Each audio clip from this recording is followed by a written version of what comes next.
Oh, well, there is a lady that I work with named Nancy Sinatra, and there is a Frank Jr., and there is a Tina, and there is a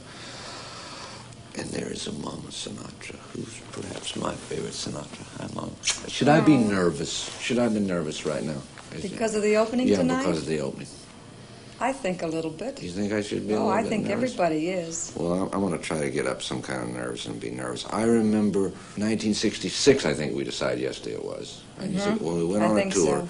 So. Mama is a cracker thief. You steal crackers and stuff out of airplanes, don't you? Oh, well, I always save a little something for later. And it's always who you're stealing for, though. Never for Not Mama. for me. No.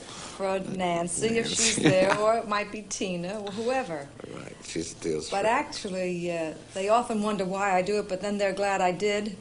Always glad that you did. Because they're always glad that they have a little snack later. Well, when you're traveling. When we recorded, when Nancy and I were recording together, she used to bring something all the time in a little brown paper sack. Oh, little sandwiches. Yeah, and she'd say, "This is for you," and I'd say, "Where'd you get it? You don't make sandwiches." Well, Mama made them. I was just by Mama's house, and Mama made them. Nancy's always had a weight problem. She can never gain weight.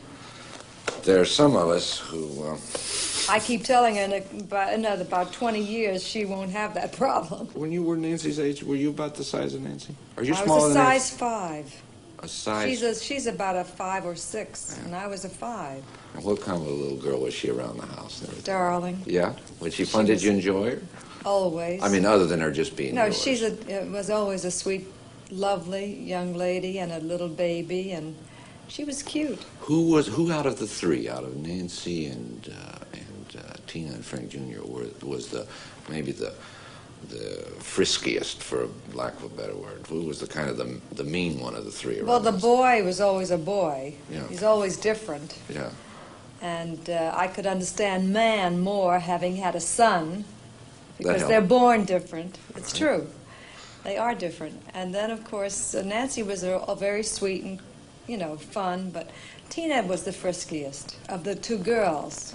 Nancy was kind of tomboyish. She's still a little bit. Yeah, tomboyish.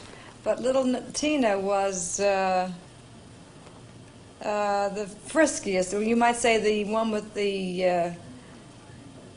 her attitude was a little more gutsy than Nancy.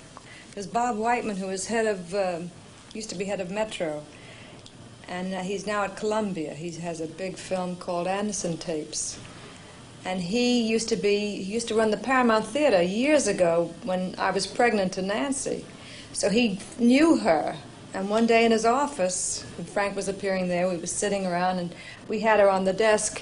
And you could hear the music. She would cry with a sad number, and as soon as the tempo was picked up, she was happy. This is the way she was affected by music at that age.